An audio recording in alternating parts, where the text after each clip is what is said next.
ရာဇကြိုမြို့ရဲ့အနေမှာကောလိတဆိုတဲ့ရွာမောက္ကလီပုံနေမရဲ့သား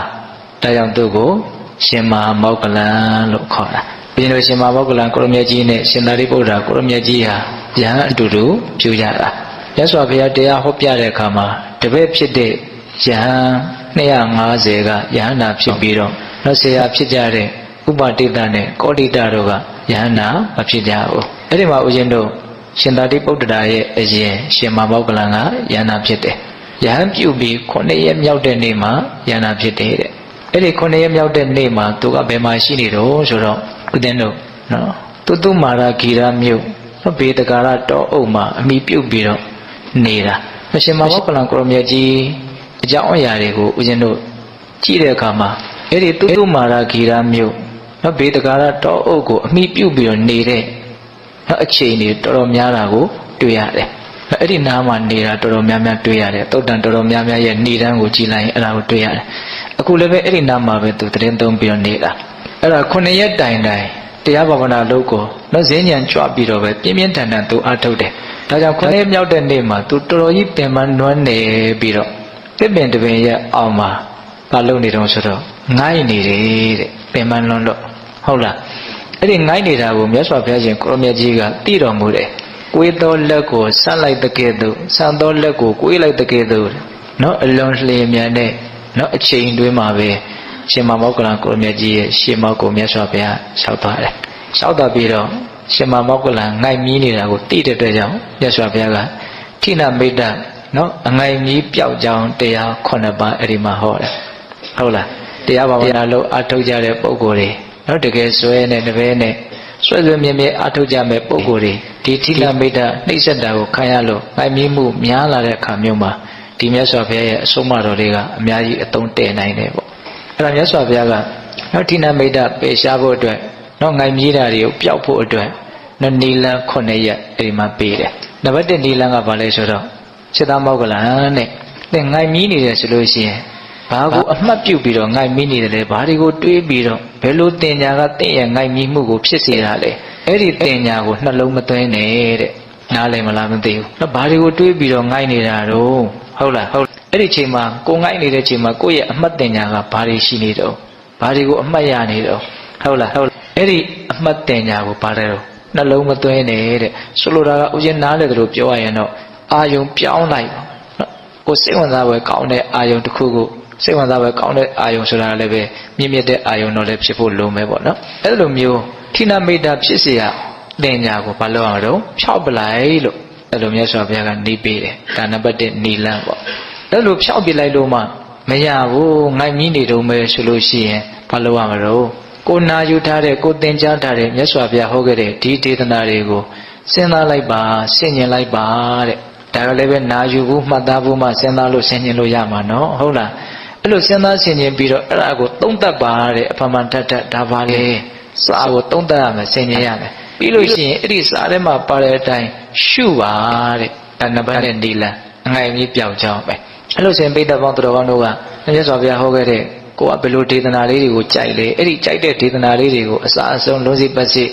ကိုယ့်ရဲ့ခေါင်းထဲမှာအစကနဦးအရင်မှတ်ထားဖို့တော့လိုမယ်နော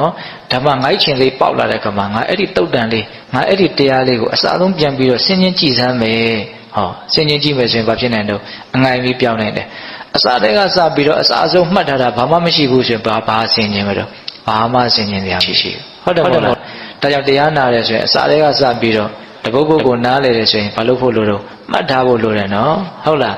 ဒါကြောင့်ဒုတိယအငိုက်အမီးပြောက်ကြောင်းကကိုနာကြားထားတဲ့တရားဒေသနာတွေကိုစဉ်းစားရမယ်ဆင်ခြင်ရမယ်သုံးသပ်ရမယ်ရှုရမယ်လို့မြတ်စွာဘုရားအလွန်နှီးပင်တယ်နောက်တတိယအဲ့လိုမျိုးလို့မှအငိုက်အမီးမပြောက်ဘူးဆိုလို့ရှိရင်တဲ့ဘာဆက်လုပ်ရမလို့နော်ဘာဆက်လုပ်ရမလို့နော်အဲ့ဒီစာကိုအတန်ထွက်ပြီးတော့ရွတ်ဖတ်တရစေလိုက်ပါတဲ့ကဲဒါလည်းပဲမရဘဲနဲ့ဘယ်လိုရွတ်မလို့ဟုတ်လားစာအုပ်ကြည့်ရွတ်ရင်လည်းမဆိုးပါဘူးနော်ဒါကြောင့်ရွတ်ဖတ်တရစေခြင်းဟာလည်းဘာလဲတော့အငိုက်အမီးပြောက်ခြင်းရဲ့အကြောင်းတရားပဲတဲ့အဲ့ဒါလို့မှအငိုက်မီးမပြောက်ဘူးဆိုရင်သရုပ်ထလောက်ရမယ့်နီလန်းကဘာလဲဆိုတော့ကိုယ့်ရဲ့နေရွက်ကိုဆွဲပါတဲ့နေရွက်ကိုပေါ့နော်အိတ်ချင်ပြေသွားဟုတ်လားနေရွက်ကိုပေါ့ပြီးရင်ဘာလုပ်မလို့ဆိုတော့တကိုယ်လုံးကိုယ့်ရဲ့လက်တွေပါတွေကိုကိုယ့်လက်နဲ့ပြန်ပြီးတော့သုံးသပ်ဟုတ်လားပေါ့တတ်ပလိုက်အဲ့ အဲ့လိုဆိုလို့ရှိရင်နည်းနည်းလေးစိတ်ကလမ်းပြီးတော့အိတ်ချင်ပြေးသွားတာလေဖြစ်လိမ့်မယ်တဲ့လက်တွေ့တော့လုပ်ကြည့်ဦးနော်ဒါ၄ခုမြောက်နေလားနောက်အဲ့လိုလုပ်လို့မှမရဘူးဆိုလို့ရှိရင်၅ခုမြောက်ပါလို့အောင်ဆိုမျက်စိကိုရေဆွတ်ပါတဲ့မျက်နှာတက်လိုက်ပေါ့ဟုတ်လားမျက်နှာတက်ပြီးတော့ဒီညကိုပါတယ်တော့ထကြည့်ပြီးရင်တကားပေါက်တွေပါတွေဖွင့်ပြီးတော့ကောင်းငင်ကိုမော့ကြည့်ကျဲတွေနက်ခတ်တွေကိုကြည့်လိုက်ပါတဲ့အဲ့လိုဆိုရင်အိတ်ချင်ငံမြည်တာပျောက်သွားနိုင်တယ်တဲ့ဟုတ်လားအဲ့လိုလုပ်လို့မှမပျောက်ဘူးဆိုရင်ဘာဆက်လုပ်မလို့အလင်းရောင်ကိုနှလုံးသွင်းပါတဲ့နော်အလင်းရောင်ကိုနှလုံးသွင်းခြင်းရလည်းပဲအိတ်ချင်ငံမြည်မှုပျောက်တယ်အိပ်ပြီဆိုရင်မျက်လုံးလေးမှိတ်ပြီးတော့အိတ်တာဆိုတော့အမှောင်နဲ့ပဲများသောဖြင့်အိတ်ကြတာမဟုတ်လားဟုတ်လားဒါကြောင့်ညမှာလည်းပဲနေ့ဆိုတဲ့အမှတ်တင်ညာရအောင်နေ့မှာလည်းပဲညဆိုတဲ့အမှတ်တင်ညာရအောင်ဒီအလင်းရောင်ကိုနှလုံးသွင်းသောအဖြစ်လည်းပဲအိတ်ချင်ငံမြည်မှုကိုဖြည့်ပြောင်းနိုင်ရမယ်ပေါ့ဒါ6ခုမြောက်နေ့လားအဲ့လိုလုပ်လို့မှမပြေဘူးဆိုလို့ရှိရင်တော့9ခုမြောက်ပါလို့ရမလို့ဈဉ္ဉံလျှောက်ပါတဲ့အဲ့ဒီဈဉ္ဉံလျှောက်တာကိုလည်းမြတ်စွာဘုရားအသေးစိတ်လေးညွှန်ကြားတယ်ကိုယ့်ရဲ့စိတ်ကကိုယ်ခန္ဓာအတွင်းမှာပဲတည်ပြီးတော့အပြင်ဘက်ကိုစိတ်မတည်ပဲနဲ့ဈဉ္ဉံလျှောက်ရမယ်တဲ့ဆိုလိုတာကဒီခန္ဓာမှာပဲတတိကပ်ပြီးတော့လျှောက်ရမယ်ဟာအိတ်ချင်းပြအောင်ဆိုတော့ရာနဲ့တောက်လိုက်တာမျိုးမဟုတ်ဘူးเนาะတတိနဲ့လျှောက်ခိုင်းတာဈဉ္ဉံလျှောက်တာဟုတ်လားအဲ့လိုဈဉ္ဉံလျှောက်ရင်လည်းပဲဘာဖြစ်သွားနိုင်တော့အိတ်ချင်ငံမြင်မှုပျောက်သွားနိုင်တယ်နီလန်းဘယ်ခုတော့9ခုတဲ့အဲ့ဒါလိုနီလန်း9ခုနဲ့မှကြိုးစားလို့မရဘူးအိတ်ချင်တွေတုံးပဲဆိုရင်တော့တကယ်ကိုဒါပင်ပန်းနေပြီအိတ်ဖို့လိုအပ်နေပြီပေါ့အဲ့လိုဆိုရင်မြတ်စွာဘုရားဘယ်လိုညွှန်ကြားတော့နော်လက်ရဘက်ကိုစောင်းပြီးတော့တဲ့တိတိကျကျပဲနော်အိတ်တာတောင်ဟုတ်လားလက်ရဘက်ကိုစောင်းပြီးတော့အဲ့ဒီလက်ရခြေပေါ်မှာလက်ဝဲခြေလေးကနော်ဇင်းငယ်လွန်အောင်တင်ထားတယ်အဲ့လိုလေးတင်ထားပြီးတော့ငါထမယ်ဆိုတဲ့အမှတ်တတိလေးနဲ့ဟုတ်လားဟုတ်အချိန်ကြရင်ထမယ်ဆိုတဲ့အမှတ်တတိလေးနဲ့ဘာလုပ်ရမလို့အိတ်ဆက်လိုက်ပါတဲ့အဲ့ဒါအိယာကနိုးလာပြီဆိုတာနဲ့အဲ့ဒါကအရေးကြီးတယ်အခုပြောမှာနိုးလာပြီဆိုတာနဲ့အဲ့ဒီအိယာထဲမှာနေရတဲ့ဒုက္ခတေယဒုက္ခလို့ခေါ်တယ်အိယာခင်းလေးကနှွေးနေတာမျိုးစောင်းလာဆိုရင်ဟုတ်လားနှွေးကဆိုရင်အေးနေတာမျိုးအဲ့ဒါလေးကိုကိုယ်အရာသာခန်းနေတာရှိရနော်အိယာထဲမှာအရာသာခန်းနေတာဟုတ်လားပြီးတော့ဦးဇင်းတို့ဟိုဘက်ဒီဘက်ပတ္တဒုက္ခလို့စားတော့သုံးတယ်ဟိုဘက်စောင်းလိုက်ဒီဘက်စောင်းလိုက်သူအညောင်းလဲပြေးပြီးတော့ခါလေးကြောက်လေးဆန်းပြီးတော့အရသာမဖြစ်နေရှိနေရနော်ဟုတ်တယ်မဟုတ်လားအိယာကြောင့်ဖြစ်တဲ့ချမ်းသာရှိတယ်ခန္ဓာကိုယ်ဟိုဘက်ဒီဘက်လှည့်လိုက်ရလို့ဖြစ်ရတဲ့ချမ်းသာရှိတယ်ဟုတ်လားနောက်ထပ်ဘာချမ်းသာရှိသေးတော့နောက်ထပ်အိပ်ပျော်ဆက်ပြီးအိတ်ချင်းနိုင်မီးနေတဲ့သဘောလေးမိမ့်နေတဲ့သဘောလေးလည်းရှိသေးတယ်နော်မိဒ္ဓဒုက္ခလို့ခေါ်တယ်သုံးလုံးဟောတယ်မြတ်စွာဘုရားဟုတ်လားတေယဒုက္ခပတ္တဒုက္ခမိဒ္ဓဒုက္ခအဲ့ဒီဒုက္ခတွေကိုငါမခံစားဘူးဆိုတဲ့အတွေ့နဲ့မြန်ထားလိုက်ပါတဲ့မြန်မထနိုင်တာခက်တယ်နော်ဟုတ်လားအိတ်ချင်တော့အိတ်လိုက်တာပဲအိတ်ပြီးရင်မြန်မထနိုင်ဘူးဟုတ်လားအဲ့ဒီလိုမြတ်စွာဘုရားနေပေးတာအဲ့လိုနေပေးပြီးတော့မြတ်စွာဘုရားနောက်အလွန်တန်ဖိုးကြီးမားတဲ့အစုံအမ3ချက်ပေးတယ်အဲ့ဒါလေးကနည်းနည်းလူကြားထဲမှာအရောက်နေတယ်လို့ထင်တယ်ဘာပြောတုံးဆိုတော့ဆုံးခံသွားလို့ရှိရင်ကိုအထင်ရောက်နေတဲ့မာမာနဆိုတဲ့နှာမောင်းကြီးကိုမြှောက်ချပြီးတော့မသွားပါနဲ့တဲ့မာမာနကိုဆင်းတဲ့ကောင်ကျနှာမောင်းနဲ့ဥမာပေးတာဟုတ်လားဘာဖြစ်လို့မာမာနဆိုတဲ့နှာမောင်းကြီးကိုမြှောက်ချပြီးတော့မသွားပါနဲ့လို့ပြောရလဲဆိုရင်တဲ့ဆုံးခံသွားတဲ့အခါမှာတရားဓမ္မတွေဆိုတာသူ့လုံးနဲ့သူအလွန်များတယ်တခါတလေသူတို့ကကိုယ့်ကိုဘီးမဆိုင်နိုင်ပဲနဲ့မေ့လျော့ပြီးတော့ဆုံးမလောက်မိတာရှိတယ်အဲ့လိုဆိုရင်ငါ့ကိုဒီဓမ္မတွေကမကြည်ညိုတော့ဘယ်သူကမှကြားတွေကဝင်ပြီးတော့စကားတွေထိုးထားလဲမသိဘူးဟောရှောက်တွေးတော့မယ်တဲ့ဟုတ်လားရှောက်တွေးပြီဆိုလို့ရှိရင်စိတ်ပြန့်လွင့်မယ်တဲ့စိတ်ပြန့်လွင့်မယ်ဆိုလို့ရှိရင်စောင့်စည်းမှုမရှိတော့ဘူးတဲ့စောင့်စည်းမှုမရှိတဲ့ပုဂ္ဂိုလ်တဲ့တမာတိဝေးတယ်တဲ့တမာတိမှဝေးกว่าတယ်တဲ့စနစ်တရားဟောတာနော်မြတ်စွာဘုရားကဒါကြောင့်မာမာနမရှိရဘူးနှိမ့်ချတဲ့စိတ်နဲ့ပဲဆုံးခံသွားရမယ်ပေါ့နောက်တစ်ချက်ကဘာပြောလို့ဆိုတော့ခြေသားမောက်ကလန်တဲ့စန့်ကျင်ဘက်စကားကိုမပြောဖို့ကြိုးစားပါတဲ့ဘယ်သူနဲ့မှစန့်ကျင်ဘက်စကားမပြောနဲ့တဲ့သူကဒါဆိုရင်ကိုကဟိုဟာလို့သွားလုံမနေနဲ့ပေါ့နော်ဆန့်ကျင်ဘက်စကားမပြောနဲ့တဲ့ဘာဖြစ်လို့ဆိုတော့ဆန့်ကျင်ဘက်စကားပြောရင်သေချာပေါက်စကားများရတော့မယ်တဲ့တစ်ဖက်ကလည်းပြောမယ်နော်ကိုကလည်းစားရဆဆန့်ကျင်ပြီးဆိုမှတော့ကို့မှလည်းပြောစရာတွေကအများကြီးရှိမနေနိုင်ဘူးလားရှိနေနော်စကားတွေများလာလို့ရှိရင်ပြန့်လွင့်မယ်တဲ့ပြန့်လွင့်လို့ရှိရင်အဲ့ဒီပုဂ္ဂိုလ်စောင့်စည်းမှုမရှိနိုင်ဘူးစောင့်စည်းမှုမရှိရင်အဲ့ဒီပုဂ္ဂိုလ်ကတမာတိတရားမှဝေးกว่าတယ်တဲ့နှစ်ချက်ရှိပြီနော်မာမာနာဆိုတဲ့နှာမောင်းကြီးကိုမြှောက်ချပြီးတော့မသွားနဲ့ဆန့်ကျင်ဘက်စကားတွေမပြောနဲ့တဲ့နောက်ထပ်မြတ်စွာဘုရားပါဟောတော့ခြေသားမောက်ကလန်တဲ့နော်အရာအလုံးနဲ့ဆက်ဆံတာကိုလည်းငါမချီးမွမ်းမှုတဲ့အရာအလုံးနဲ့မဆက်ဆံတာကိုလည်းငါမချီးမွမ်းမှုတဲ့တေချာနာထောင်တော့အသေးစိတ်လေးတော့ဦးဇင်းကသိရှင်းပြဖို့အချိန်ကမရှိဘူးပြောကျင်တာတွေကများတယ်ဟုတ်လားအရာအလုံးနဲ့ဆက်ဆံတာကိုလည်းမချီးမွမ်းဘူး အရာအလုံးနဲ့မဆက်ဆံတာကိုလည်းမချီးမွမ်းဘူးဆိုလိုတာကဆက်ဆံတဲ့အရာကိုဆက်ဆံမယ်မဆက်ဆံတဲ့အရာကိုမဆက်ဆံနဲ့လို့ဆိုလိုတာအဲ့လိုဆိုရင်မဆက်ဆံတဲ့အရာကဘာတော့ဆိုတော့လူသားသူသားတွေစိုးညံနေတဲ့လူတွေသူတွေရှုပ်ထွေးနေတဲ့အဲ့လိုနေရာမျိုးမဆက်ဆံနဲ့မသွားနဲ့မနေနဲ့မတိတ်ဆိတ်တဲ့နေရာဟုတ်လားဆက်ဆံတဲ့နေရာကဘာတော့လျှို့ဝှက်တဲ့အရာတွေကိုတိုင်ပင်လို့ရတဲ့စိတ်ငြိမ်တဲ့ဟုတ်လားလူတွေဒီကနေတိုက်ခတ်လာတဲ့လေမရှိတဲ့စားရတော့အဲ့လိုတွေသုံးတာနော်လူများရင်လူတွေကိုတိုက်ခတ်လာတဲ့လေကကိုယ်စီရောက်လာနိုင်တယ်လေဟုတ်လားအဲ့လိုမျိုးလူကိုတိုက်ခတ်ပြီးတော့လာတဲ့လေမရှိတဲ့နေရာဘယ်သူမှတိတ်ပြီးတော့စိတ်မဝင်စားတဲ့နေရာစိတ်ငြိမ်တဲ့နေရာလေအဲ့လိုနေရာမျိုးကိုမိဝဲရမယ်ဒါဆိုလို့ရှိရင်အဲ့ဒီပုဂ္ဂိုလ်ရဲ့စိတ်ဟာတည်ငြိမ်မှုရပြီးတော့အမှန်တရားကိုသိနိုင်တယ်လို့မြတ်စွာဘုရားအဲ့လိုအမိန့်ရှိအဲ့တော့ရှင်မောက္ကလန်ကမြတ်စွာဘုရားကိုလျှောက်တယ်မြတ်စွာဘုရားတဲ့အဲ့ဒါလို့ဆိုလို့ရှိရင်ဘယ်လိုကျင့်သုံးလို့ရှိရင်နော်ဒီတဏှာဆိုတဲ့ကိလေသာတရားတွေကလွတ်မြောက်ပြီးတော့နိဗ္ဗာန်ချမ်းသာကိုမျက်မှောက်ပြုနိုင်ပါလေဒါကဥစဉ်ကအနှစ်ချုပ်လေးပဲပြောတာပါအဲ့လိုမေးတဲ့အခါကျတော့မြတ်စွာဘုရားကရှင်သာမောက္ကလန်တဲ့တရားအလုံးရဲ့ပုံမှာဆွဲလန်းမှုမရှိရဘူးလို့မြတ်စွာဘုရားဟောတယ်ဆိုတာကိုကြားဖို့ထားတဲ့ပုဂ္ဂိုလ်တယောက်ဘယ်တရားရဲ့ပုံမှာဆွဲလန်းမှုမရှိရဘူးလို့ကြားဖို့ထားတဲ့ပုဂ္ဂိုလ်တယောက်ဟာဘာရဲ့ပုံမှာမှမဆွဲလန်းမှုဆိုတဲ့စိတ်နဲ့ဖြစ်ပေါ်လာတဲ့ဒီဒုက္ခဝေဒနာဒုက္ခဝေဒနာအဒုက္ခမဒုက္ခဝေဒနာ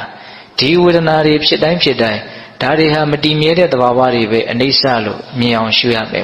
ဟုတ်လားဒါတွေဟာမနှစ်သက်အပ်တဲ့အရာတွေပဲဝိရာဂလို့မြင်အောင်ရှုရမယ်ဒါတွေဟာချုပ်ပြောက်သွားတဲ့အရာတွေပဲဒါတွေပေါ်မှာဆွန့်လွတ်ပြရမယ့်အရာတွေပဲလို့မြင်အောင်ရှုရမယ်တဲ့အဲ့ဒါဆိုရင်အဲ့ဒီသဘာဝတရားတွေရဲ့ပေါ်မှာဆွဲလန်းမှုကင်းပြီးတော့ဆွဲလန်းမှုကင်းတဲ့ပုဂ္ဂိုလ်ဟာ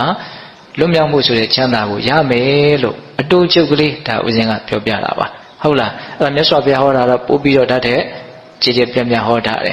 ်ဟုတ်လားအဲ့တော့အနှစ်ချုပ်ပြောရရင်နိဗ္ဗာန်ချမ်းသာကိုမျက်မှောက်ပြုခြင်းနဲ့နောက်ကိလေသာကုန်ခန်းသွားစေခြင်းနဲ့ဆိုလို့ရှိရင်အရာအလုံးကိုစွန့်လွတ်ပြရမယ်မစွဲလန်းရဘူးဆိုတဲ့မြတ်စွာဘုရားရဲ့အဆုံးအမကိုနားလည်ပြီးတော့ဖြစ်ပေါ်လာတဲ့ဝေဒနာတွေရဲ့ပုံမှာမှန်မှန်ကန်ကန်နော်အနိစ္စလို့သိအောင်မြင်အောင်ကြိမ်ဖန်များစွာကြိုးစားအထောက်ပြီးတော့နေရမယ်လို့ဝေဒနာရဲ့အကြောင်းကိုအဓိကဟောတာပါအဲ့ဒီဒေသနာလဲဟောပြီးတော့ရှင်မောက္ကလန်ဟာယန္တာဖြစ်တယ်ဟုတ်လားရှင်မောက္ကလန်ယန္တာဖြစ်တယ်နော်အဲ့တော့သူ့ရဲ့ဘဝတစ်လျှောက်လုံးမှာသူဟာဘာနဲ့ထင်ရှားလဲလို့မေးရင်တကူဣတိဘတ်နဲ့ထင်ရှားတယ်ပေါ့နော်တကူဣတိဘတ်ကြီးတဲ့နေရာမှာသူ့ကိုပဲမြတ်စွာဘုရားကနော်စံထားပြီးတော့ဟောပြတဲ့ဒေသနာတွေအများကြီးရှိတယ်ဟုတ်လားနန္ဒောပနန္ဒနဂါမင်းကြီးကိုနှိမ်နေတာဒါအလွန်ထင်ရှားတယ်ပေါ့ဘုရားဘာသာဝင်ရဲ့အတိုင်းမှာအလုံးသိပါတယ်ဟုတ်လားနောက်ပြီးတော့ဦးဇင်းတို့ဝိသခဓာယိကာမကြီးစောက်လောက်လူတန်းထားတဲ့ဥပ္ပါယုံအကြောင်းကိုခြေမှဖြင့်လှုပ်ရှားစေနိုင်တဲ့အစွမ်းဒါလည်းနာမည်ကြီးတာပဲအဲ့ဒီပုပ္ပါယုံအကြောင်းဆိုတာကလည်းပဲဒီရှင်မောက္ကလန်ကိုရမြတ်ကြီးဥရှိပြီးတော့စောက်လို့အလွန်ကြီးတဲ့ကြောင်းကြီးဟာ6လအတွင်းမှာပြီးစီတာသူ့ရဲ့တကိုးတွေပါတယ်ပေါ့နော်ဒီပုပ္ပါယုံအကြောင်းကိုခြေမှဖြင့်နော်တုံလှုပ်စေတယ်ဆိုတဲ့အကြောင်းအရာလေးကလည်းပဲစိတ်ဝင်စားစရာရှိတယ်နောက်အခါတစ်ပါးမှာဒီမိဂါရမာတာလို့ခေါ်တဲ့ဝိသခကျောင်းအမကြီးစောက်လို့ထားတဲ့နော်ဘုရင်တို့တာဝတိမြို့ရဲ့အရှိအမှာရှိတဲ့ပုပ္ပါယုံကျောင်းတိုက်ကြီးဟုတ်လားအဲ့ဒီပုပ္ပါယုံကျောင်းတိုက်ကြီးထဲမှာယဟန်တော်တွေကစကားတွေပြောဆိုညာပြီးတော့တတိတွေလွတ်ပြီးတော့ဘာအိမ်ဒီမှမရှိဘဲနဲ့တကယ်ဟေးလေးဟွာလေးဖြစ်နေတာအဲ့ဒါကိုမြတ်စွာဘုရားကသိတော်မူတဲ့အတွက်ကြောင့်ရှင်မောက္ကလန်ကိုခေါ်ပြီးတော့ရှင်သာမောက္ကလန်အဲ့ဒီအချီးနီးသောယဟန်တွေကိုထိတ်လန့်တုန်လှုပ်သွားအောင်အစွမ်းပြသမ်းပါလို့ခိုင်းတယ်နော်အဲ့ဒီလိုခိုင်းတဲ့အခါကျတော့ရှင်မောက္ကလန်ကဒီပုပ္ပါယုံကျောင်းကြီးကိုအထက်အောက်လှုပ်အောင်လုပ်တယ်တဲ့နော်ဘေးဆောင်လိုက်လှုပ်အောင်လည်းလုပ်တယ်ဒါကသူကနော်ဦးဇင်းတို့ဇာဝနာဝရှိတာပြောရမယ်ဆိုလို့ရှိရင်သူအာဘောကတိုင်းသဘောမျိုးဝင်စားပြီးတော့နော်ရေထဲမှာတစ်ခုခုထားတယ်ဆိုရင်အဲ့ဒါလေးကလှုပ်ဖို့အတွက်မလွယ်ဘူးလားလွယ်တယ်နော်သူအဲ့လိုတကူအစီရင်နဲ့သူလှုပ်တာဟုတ်လားဒါကိုသူချီမလေးနဲ့ပဲလှုပ်အောင်လှုပ်တာအဲ့လိုလှုပ်သွားတဲ့အခါကျတော့ယဟန်တွေအကုန်လုံးထွက်ပြေးတာမြတ်စွာဘုရားကြီးကိုထွက်ပြေးလာကြတာလေလည်းမတိုက်ပဲနဲ့လှုပ်ပုံကြီးကအထက်အောက်လည်းလှုပ်တယ်ဘေးတိုက်လည်းလှုပ်တယ်ဘယ်သူကြောင့်လှုပ်တယ်လို့လဲသူတို့မသိဘူးဘာကြောင့်လှုပ်တယ်လို့လဲမသိဘူးသူတို့သိတာတော့ကြောက်ရွံ့သွားတယ်ထိတ်လန့်သွားတယ်အဲမြတ်စွာဘုရားကြီးအကုန်ရောက်လာတော့မြတ်စွာဘုရားကိုအကျိုးကြောင့်လျှောက်တော့မြတ်စွာဘုရားကဒါရှင်မောက္ကလန်ရဲ့အစွမ်းနော်သင်္ချေသားတို့မေ့လျော့နေတဲ့အတွက်ကြောင့်ငါကရှင်မောက္ကလန်ကိုဒီလိုခိုင်းတာလို့ပြောတယ်မြတ်စွာဘုရားတရားဟောတာအဲ့လောက်သူ့ရဲ့အစွမ်းတတ္တိကြီးမားတယ်ပေါ့ဒီဦးဇင်းတို့ ပုဗ္ဗာယုံကြောင်းတိုက်ကြီးကိုလှုပ်ရှားစေနိုင်တာတဲ့နော်တရားမင်းရဲ့တာဝရိန္ဒာနတ်ပြည်ကအဝေးစံတာပြတ်သက်ကိုလှုပ်ရှားစေနိုင်တာကပို့ပြီးတော့အံ့ဩစရာရှိတယ်ပေါ့အဲ့ဒါကလည်းပဲဒါမှတ်တမ်းတင်ထားလို့သာသိကြရတာပေါ့လေအဲ့ဒီအကြောင်းအရာကဦးဇင်းတို့ဘယ်မှာတွေ့ရတော့ဆိုတော့မေဇိမနိကေထဲမှာသုလတနာသင်္ခရတုတ်တံဆိုတာရှိတယ်အဲ့ဒီမှာမှတ်တမ်းတင်ထားတာတွေ့တယ်နောက်အခါတစ်ပါးမြတ်စွာဘုရားပုဗ္ဗာယုံကျောင်းမှာတရင်သုံးနေတော့တရားမင်းရောက်လာတယ်မြတ်စွာဘုရားကြီးကိုရောက်လာပြီးတော့နော်ဒီလိုချင်မမောမှုရှိတဲ့တဏှာလောဘကုံအောင်ဒုက္ခချုပ်သွားအောင်နိဗ္ဗာန်ရအောင်ဘယ်လိုကျင့်ရမလို့အချင်းချုပ်ကလေးဟောပါလို့မြတ်စွာဘုရားကိုလျှောက်တယ်လျှောက်တော့မြတ်စွာဘုရားကစောတော့ကရှင်မောက္ကလံကိုဟောပြတဲ့အကြောင်းအရာလေးနဲ့တိုက်တိုက်ဆိုင်ဆိုင်ပေါ်တူနေတယ်ဗျာဦးဇင်းကသာကြည်ရင်းနဲ့တူးနေတယ်လို့တွေ့ရတယ်နော်တဏှာကုံအောင်ဘယ်လိုကျင့်ရမလဲဆိုတော့စောတော့ပြောခဲ့တယ်နော်အရာအလုံးကိုမဆွဲလိုက်ရဘူးဆိုတာကိုမြတ်စွာဘုရားဟောတယ်ဟုတ်လားအဲ့ဒါကိုသိမြင်နားလည်ပြီးတော့ဒီဝေဒနာတွေရဲ့ပုံမှာဘာလို့ရမလို့အနိစ္စမတည်မြဲတဲ့သဘာဝတွေလို့ရှုမှတ်ရမယ်ဆင်ခြင်ရမယ်ပွားများရမယ်ကြိုးစားရမယ်ဒါဆိုလို့ရှိရင်ဆွဲလန်းမှုကင်းပြီးတော့ဒုက္ခခတ်တွေချုပ်ငြိမ်းမယ်လို့ဒါအချင်းချုပ်ကလေးပြောတာပါဟုတ်လားအဲ့လိုမျိုးတရားမင်းကိုဟောတော့တရားမင်းကအရင်သဘောကျတယ်သူနားလဲလေတယ်သဘောကျတဲ့အခါကျတော့သူသာဓုခေါ်တယ်ပေါ့ဝမ်းမြောက်ဝမ်းသာအဲ့လိုသာဓုခေါ်ပြီးတော့သူ့ရဲ့နတ်ပြည်ကိုပြန်တယ်အဲ့ဒီသာဓုခေါ်တဲ့အတန်ကိုရှင်မောက္ကလံကကြားတယ်ကြားတဲ့အခါကျတော့ဒီနတ်ကတကယ်နားလေလို့သာဓုခေါ်တာလားနားမလေပဲနဲ့သူများကြားအကောင်းအောင်လို့ပဲသာဓုခေါ်နေတာလားငါတတိချာချာသွားသိအောင်နောက်ကနေလိုက်ပြီးတော့မေးမယ်ဆိုတော့ဘာမှမကွာဘူးနော်တရားမင်းပြန်သွားတာနဲ့နောက်ကတောက်လျှောက်နေပါလိုက်သွားတာရှင်မောက္ကလံလိုက်သွားတာဒါပေမဲ့ဟိုရောက်တဲ့အခါကျတော့တရားမင်းကဥယျာဉ်နဲ့ရောက်နေပြီစင်မော်ရောက်နေပြီကျန်ရင်တွေလည်းအများကြီးပဲ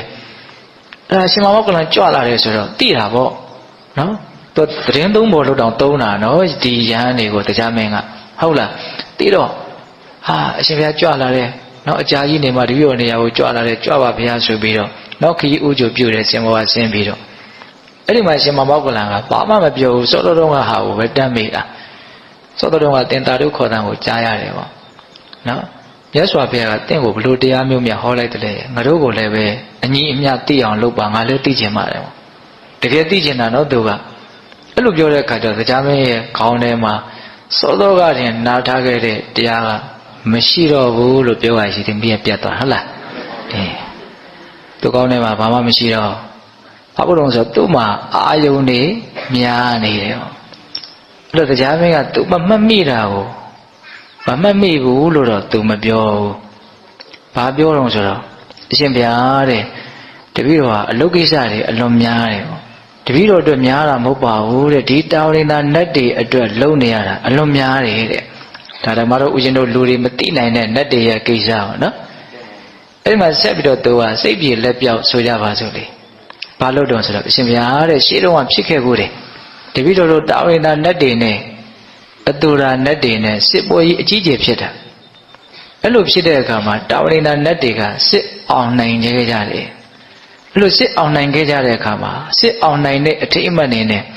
ဝေဇန္တာပြတ်သက်ကြီးကိုဖန်ဆင်းကြတယ်တဲ့နတ်တွေ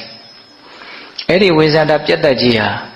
ဘုံဆောင်ပေါင်း100နဲ့တဆောင်ရှိတယ်တဲ့ဘုံဆောင်ပေါင်း100နဲ့တဆောင်ရှိတယ်တဆောင်မှာအခန်းပေါင်း900ရှိတယ်တဲ့ပြီးရင်အင်းကြရင်တွက်ကြည့်ရမယ်နော်တဆောင်မှာအခန်းပေါင်း900ရှိတယ်တခန်းမှာနတ်သမီး9ယောက်ရှိတယ်တဲ့အဲ့ဒီ9ယောက်ရှိသောနတ်သမီးမှာတယောက်ရှိသောနတ်သမီးမှာ9ယောက်အချမ်းရှိတယ်တဲ့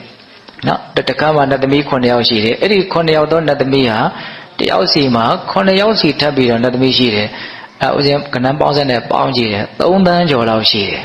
နတ်သမီးတွေနော်တရားမင်းရဲ့စီးစိမ်ပေါ့အဲ့ဒီလောက်ကြီးကျယ်တဲ့ဝေဇန္တာပြတ်သက်ကြီးကိုအရှင်ဘုရားရောက်တော့ရောက်ခိုင်းကြည့်စီခြင်းပါတယ်တဲ့အဲ့ပင့်သွားတာဗျပင့်တော့ရှင်မောက္ကလံကစာထဲမှာရေးပြထားတာတီးခံတော်မူတယ်တဲ့အဲ့လိုလေးရေးထားဟုတ်လားတီးခံတယ်ဆိုတာဘယ်လိုနေရာမျိုးမှာသုံးတာတော့များသောဖြင့်မကြိုက်တဲ့နေရာမှာသုံးတာနော်အရှင်မြတ်ကတော့မကြိုက်ဘူးလို့တော့မရှိပါဘူးဒါပေမဲ့စာရေးထားတာလေးကိုဦးဇင်းကသတိထားမိတယ်လှပတယ်ပေါ့ရေးထားတယ်တီးခံတော်မူတယ်တဲ့ကြွလိုက်သွားတာဟိုရောက်တော့အဲ့ဒါအကုန်လုံးပြတော့နတ်သမီးတွေကရောက်ခမကိုမြင်လို့ထိတ်လန့်တဲ့ချွေးမလိုပဲတဲ့အကုန်လုံးခန်းထဲပြန်ဝင်သွားကြတယ်တဲ့ခုခေတ်ချွေးမတွေတော့လန့်ညင်မှလန့်မှာပေါ့လေဟုတ်လားသူတွေ့ခါသာ ဖြစ်ခါကချွေးမတော့ရောက်ခမကိုလန့်တာရှိတယ်။ဒါရှင်မောက္ကလံကိုမြင်တဲ့အခါကျတော့အဲ့ဒီနတ်သမီးတွေအကုန်လုံးပြန်ပြီးတော့ဝင်သွားကြတယ်။အဲ့ဒီမှာရှင်မောက္ကလံကအော်ဒီနတ်ဟာအလွန်မှမေ့လျော့တဲ့နတ်ပဲရော။အဲ့တော့ဒင်းဝတော်ငါတတိယအောင်ထိတ်လန့်စေမှသာလေတင့်တော်လိုက်မယ်ဆိုတော့ဘာလုပ်လဲဆိုတော့အဲ့ဒီဝင်စရာတာပြတ်တက်ကြီးကိုတုံလှုပ်စေနိုင်တဲ့တကုတ်အစီရင်ကိုစီမံဖန်တီးရတဲ့ဒါစောစောတုန်းကပုဗ္ဗာယုံအကြောင်းကြီးကိုတုံလှုပ်စေတယ်လို့မျိုးပဲဒီလောက်ကြီးကျယ်တဲ့ဝေဇန္တာပြတ်တက်ကြီးကိုအထက်အောင်လှုပ်စေတယ်ဘေးဆောင်တိုင်းလှုပ်စေတယ်အလုံးထိတ်လန့်တုံလှုပ်သွားတယ်အဲ့ဒီမှာတရားမင်းလည်းအကြီးကျယ်ထိတ်လန့်တုံလှုပ်သွားတယ်အံ့ဩစရာကောင်းတာကအဲ့ဒီလိုလဲထိတ်လန့်တုံလှုပ်သွားရောစောစောကမေ့နေတဲ့တရားတွေအကုန်ပြန်ပေါ်လာတယ်နော်ဒါကတော်တော်စဉ်းစားကြကောင်းတဲ့အချက်ပဲနော်အဲ့တော့တရားဓမ္မတို့ဦးဇင်းတို့လည်းပဲတရားမေ့နေရင်ကြောက်စရာအကောင်းဆုံးအရာကိုစဉ်းစားကြည့်အောင်ကြောက်စရာအကောင်းဆုံးကဘာလဲတေခြင်းတရားပေါ့တချင်းကြရင်ပျက်စီးရမှာနော်ဒါကိုတရားဓမ္မတို့ဦးဇင်းတို့ကတခါလေတနေ့သာကုံသွားတာကောင်းတဲ့ကိုတခါမှဒီအကြောင်းအရာရောက်မလာတဲ့နေမျိုးရှိတယ်မဟုတ်လားမေ့တာဟုတ်လားဒါကြောင့်မေ့နေလို့ရှိရင်ကြောက်စရာကောင်းတဲ့အရာကိုစဉ်းစားပြီးတော့ကိုယ့်ရဲ့စိတ်ထဲမှာတရားတွေပြန်ပေါ်လာအောင်ကြိုးစားကြည့်ပေါ့နော်အဲ့ဒီတော့လုံးစစ်ပတ်စစ်အကုန်လုံးပြန်ပြီးတော့အမှတ်ရတဲ့တရားမင်းကအဲ့ဒီမှာအရှင်ဘုရားဒီလိုအမှတ်ရပြီဆိုတော့ပြောပြတာဘုရားဟောပြတဲ့အတိုင်းဟုတ်လားအဲ့ဒီတော့မှရှင်မောက္ကလံလည်းတာတို့ခေါ်ပြီးတော့တာဝရိန္ဒနတ်ပြည်ကနေပြန်ကြွလာတာအဲ့ဒီတော့နတ်သမီးတွေကမေးတယ်တဲ့တရားမင်းကိုဒါအရှင်ကိုးကွယ်နေတဲ့အရှင်ရဲ့ဆရာမြတ်စွာဘုရားဆိုတာဒါလားတဲ့အဲ့တော့ဒီလိုမေးပုံကိုထောက်တော့ဒီနတ်သမီးတွေမြတ်စွာဘုရားတွေကိုမရောက်ဘူးဆိုတာသိကြတယ်ဟုတ်တယ်မဟုတ်လားအဲ့တော့တရားမင်းကဘာပြောဆိုတော့ဒါငါရဲ့ဆရာမြတ်စွာဘုရားမဟုတ်သေးဘူးတဲ့ဒါငါနဲ့တည်င်းသုံးပေါ်ဖြစ်တယ်တဲ့ဟောဒီလိုသုံးတာနော်အဲ့ဒီအချိန်မှာတရားမင်းဟာသောတာပန်ဖြစ်ပြီးပြီလို့နားလည်နိုင်တယ်ပေါ့ဒါကြောင့်မို့လို့အရိယာချင်းချင်းမို့လို့ဘာပြောတာတော့တည်င်းသုံးပေါ်လို့ဒီလိုသုံးတာအဲ့ဒါကရှင်မောက္ကလံကိုရမြတ်ကြီးရဲ့နော်အစွမ်းရည်တတ္တိကိုပေါ်လွင်ထင်ရှားစေတဲ့သုတ်တန်တစ်ခုနော်တကူနဲ့ပတ်သက်ပြီးတော့ဟုတ်လားဒါကြောင့်ဘိဓဘောင်းသူတော်ကောင်းတို့နော်သူနဲ့ပတ်သက်တဲ့အကြောင်းအရာလေးတွေကနော်အရန်စိတ်ဝင်စားတဲ့အကောင်းတဲ့အကြောင်းအရာတွေရှိတယ်နောက်ထပ်ဦးဇင်းတို့ဒီအရှင်မြတ်ကြီးဟောခဲ့တဲ့သုတ်တန်တစ်ပုဒ်ရှိတယ်အဲ့ဒီသုတ်တန်လေးကိုတော့ဦးဇင်းကအချင်းချုပ်ပြီးတော့ပဲပြောပါမယ်အနုမာနသုတ်တန်တဲ့မူလပါဏာတပါဠိတော်မှာမှတ်တမ်းတင်ထားတယ်အဲ့ဒီသုတ်တံကိုအဲ့ဒီသုတ်ကိုဖွင့်ဆိုတဲ့အထက်ကရာထဲမှာဘလို့တောင်ပြောထားလဲဆိုလို့ရှိရင်ယဟန်နေရဲ့ပါတိမောက်ဖြစ်တယ်လို့တောင်ပြောထားတယ်တဲ့ဒီလားအမြဲတမ်းစဉ်းစားဆင်ခြင်တဲ့သုတ်တံယဟန်တစ်ပါးဟာအဲ့ဒီသုတ်တံကိုတရက်ကို3ခါလောက်တော့စဉ်းစားတဲ့တဲ့3ခါလောက်မဆင်ခြင်နိုင်ဘူးဆိုရင်2ခါတော့စဉ်းစားဆင်ခြင်တဲ့တဲ့2ခါမစဉ်းစားနိုင်ဘူးဆိုရင်မဖြစ်မနေ1ခါတော့စဉ်းစားတဲ့တဲ့နေတိုင်းတော့အဲ့ဒီနုမာရသုတ်တံကိုအဲ့ဒါလို့တော့အမွန်းတင်ထားတာဘလောက်ကောင်းတော့အဲ့ဒီသုတ်တန်ကဦးဇင်းအခြေပြောလို့ရှိရင်အဲ့ဒီသုတ်တန်တစ်ခုတည်းနဲ့ဆုံးသွားလိမ့်မယ်ဟုတ်လားနောက်ထပ်ပြောချင်တာတွေကအများကြီးကြံတယ်အဲ့တော့သူ့အကြောင်းအရာကိုနည်းနည်းလေးပဲဦးဇင်းပြောမယ်အညွှန်းလေးလောက်ပဲပေးမယ်ပေါ့တော့ဦးဇင်းတို့တစ်ချိန်တုန်းကမှန်ကြည့်လိုက်ပါအောင်ဆိုတဲ့ခေါင်းစဉ်နဲ့တရားတစ်ပုဒ်ဟောထားတာရှိတယ်အဲ့ဒီထဲမှာအကျေတင်ဝနာယူနိုင်တယ်ပေါ့အဲ့ဒါအနုမာနသုတ်တန်ကိုဟောထားတာသူ့ကိုအကျဉ်းမြင်လေးပဲဦးဇင်းတို့ပြောပြမယ်ယဟန်တွေကိုဟောတာရှင်မောက္ကလံကအရှင်တို့တဲ့ဟောဒီသာသနာမှာတချို့ယဟန်တွေဟာအရှင်ဘုရားတပည့်တော်ကိုဆုံးမပါဗျာတပည့်တော်ကိုဆုံးမပါဗျာလို့ပြောကြတယ်တဲ့ဒါပေမဲ့သူ့ရဲ့တန်တန်မှာအဆုံးမခက်ကြောင်းတရားတွေရှိနေမယ်ဆိုရင်ဘယ်ယဟန်ကမှသူ့ကိုဆုံးမခြင်းမှာမဟုတ်ဘူးတဲ့ဆုံးမထိုက်တဲ့လူလိုလည်းပဲမှတ်ထင်မှာမဟုတ်ဘူးတဲ့ပါဇက်ကသာဆုံးမပါလို့ပြောတာတဲ့စိတ်ထဲမှာသူ့တန်တန်မှာအဆုံးမခက်ကြောင်းတရားတွေရှိနေမယ်ဆိုရင်ဆုံးမထိုက်တယ်လို့ဘယ်သူမှထင်မှာမဟုတ်ဘူးတဲ့အဆုံးမခက်ကြောင်းတရားကဘာလဲဆို15မျိုးတောင်ပြောတယ်အဲ့ဒါဦးဇင်းလည်းပဲခက်ရခက်စစ်တော့မှတ်လာတာပဲစိမလားတော့မသိဘူးဟုတ်လား15မျိုးဘာပြောတော့ဆိုတော့တချို့ယဟန်တွေဟာတဲ့နော်ဘာစိတ်ထဲမှာဘာရှိတော့ဆိုအလိုဆိုးတွေရှိတယ်တဲ့ခုတနေ့တောင်ပြောရတယ်နော်အဲ့ဒီအလိုဆိုးရဲ့အလိုကိုလည်းသူလိုက်တယ်တဲ့အဲ့တော့အလိုဆိုးရှိုံနဲ့မကဘူးအလိုဆိုးကိုအကောင့်ထဲပေါ်တယ်ပေါ့ဒါနံပါတ်1အဆုံးမခက်ကြောင်းတရားနောက်နံပါတ်2ကိုမြင့်တင်တယ်သူတော်ဘာကိုရှုံချတယ်တဲ့ဒါအဆုံးမခက်ကြောင်းတရားဟုတ်လားနောက်ဦးဇင်းတို့နံပါတ်3ဘာပြောတော့ဆိုတော့သူအမြင့်နဲ့ပတ်သက်ပြီးတော့ပြောတာအလွန်အမျက်ထွက်လွယ်တယ်အမျက်ရဲ့လွှမ်းမိုးမှုကိုအမြဲတမ်းခံရတယ်ဟုတ်လားပြီးတော့အမျက်ထွက်ရုံနဲ့မကဘူးရံညိုးလေးဖွဲ့တယ်တဲ့နောက်အမျက်ထွက်ရုံနဲ့မကဘူးနော်သူ့ရဲ့စိတ်ထဲမှာရံညိုးတွေကစွဲနေတယ်တဲ့ ဖြောက်လို့ကိုမရမုံဒီမှုကစွဲနေတယ်ဟုတ်လားဒါတွေမကဘူးတဲ့အဲ့ဒီအမျက်ထွက်ပြီးတော့အမျက်နဲ့နီးစပ်တဲ့စကားကိုလည်းအမြဲတမ်းပြောတယ်တဲ့တပြစ်တောက်တောက်နဲ့မကျေနပ်တာကိုအမြဲတမ်းပြောနေတယ်တဲ့ဒါအဆုံးမခက်ကြောင်တရားတွေကိုပြောတာနော်နောက်ဦးဇင်းတို့စောရနာတယ်ဆိုတဲ့စကားနဲ့ပတ်သက်ပြီးတော့သူက၅ချက်တောင်ဟောတယ်စောရနာတယ်ဆိုတာနော်ကိုယ့်ကိုဘာလုပ်တာတော့နော်ဒီလိုဟုတ်လားလို့စောရကတက်တာပေါ့နော်ကိုယ့်ရဲ့အပြစ်ကိုပြပြီးတော့ထောက်ပြပြီးတော့ပြောတာပေါ့လူတွေအနေနဲ့ပြောမယ်ဆိုလို့ရှိရင်အဲ့ဒါလို့စောရကတက်လာတဲ့စောရနာတယ်ဆိုရင်သူဘာလုပ်တော့မကျေနပ်ဘူးတဲ့သူ့ကိုစောရနာတဲ့သူကိုမကျေနပ်ဘူးအဲ့ဒါအဆုံးမခက်ကြောင်တရားတယ်နော်နောက်မကျေနပ်တော့သူဘာလုပ်တော့ဆိုတော့ကျိန်းမောင်းမယ်တဲ့စောရကတက်တဲ့လူကိုကျိန်းမောင်းရင်မကဘူးတဲ့ပြန်ပြီးတော့ပြောမယ်တဲ့နော်ဒါတည်းမကဘူးတဲ့စောရကတက်တဲ့ပုဂ္ဂိုလ်ရဲ့စ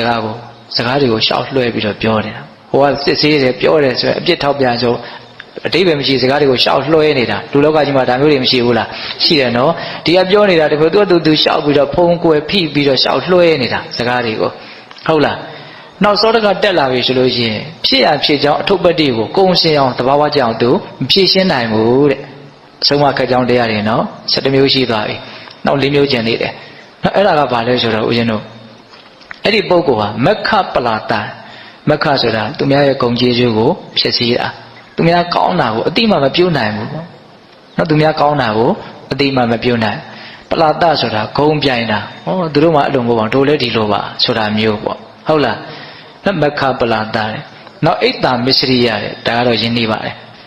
်နော်မနာလိုခြင်းဝန်တိုခြင်းဒါအဆုံးမခက်ကြောင်းတရာ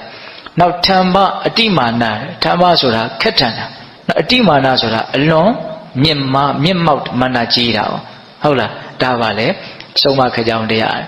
းနောက်ဆုံးပြောတာကကိုယ့်ရဲ့အယူအဆကိုအလွန်ဆွဲလန်းစွာစုပ်ကင်ထားတယ်တဲ့အကျိုးတဲ့အကြောင်းတဲ့လာပြောတာကိုတော့သူမစွန့်လွတ်နိုင်ဘူးဒါမျိုးတွေမရှိဘူးလားရှိရနော်ကိုမှန်တယ်ထင်လို့ယူဆထားတာဟုတ်တယ်ဒါပေမဲ့အကျိုးတဲ့အကြောင်းတဲ့သဘာဝကြကြလာပြောရင်တော့စွန့်လွတ်တဲ့ရင်စွန့်လွတ်ရမှာပဲလေဟုတ်တယ်မဟုတ်လားအေးအဲ့လိုမျိုးသူ့မှာမရှိဘူးတဲ့ဒါပါလဲဆိုရင်အဆုံးမခက်ကြောင်းတရားတယ်အဲ့ဒီအဆုံးမခက်ကြောင်းတရားတွေကိုပယ်ရှားဖို့အတွက်အရှင်မကြီးကနီလန်းဘလို့ပေးလဲဆိုတော့အဲ့ဒီအချက်လေးကအလွန်ကြိုက်စရာကောင်းတယ်သူများရဲ့တန်တန်မှာအခုပြောခဲ့တဲ့တရားဆို15မျိုးရှိမယ်ဆိုရင်ငါမနှစ်သက်နိုင်ဘူးငါမမျက်နှိုးနိုင်ဘူးအဲ့လိုဆိုရင်ငါတန်တန်မှာအဲ့ဒီလိုအဆုံးမခက်ကြောင်းတရား15မျိုးများရှိနေမယ်ဆိုရင်သူများကလည်းပဲနှစ်သက်ကြမှာမဟုတ်ဘူးမျက်နှိုးကြမှာမဟုတ်ဘူးဆိုတဲ့အတွေးနဲ့အဲ့ဒါကိုဖယ်နိုင်အောင်ကြိုးစားရမယ်နော်အနှစ်ချုပ်ပြောရမယ်ဆိုရင်သူများလောဘဒေါသတွေကြီးရင်ကိုမကြိုက်ဘူးနော်အဲ့လိုဆိုရင်ကိုလောဘဒေါသကြီးရင်ရောသူများကြိုက်မလားမကြိုက်ဘူးသူများမနာလိုမှုဝန်တုံမှုတွေရှိနေတာမြင်ရရင်ကိုမကြိုက်ဘူးအဲ့လိုဆိုရင်ကိုမနာလိုမှုဝန်တုံမှုတွေရှိနေရင်ရောသူများကြိုက်မလားမကြိုက်ဘူးကိုနှိုင်းရှင်ရမယ်နော်မှန်ကြည့်လိုက်ပါအောင်ဆိုတာအဲ့ဒါကိုပြောတ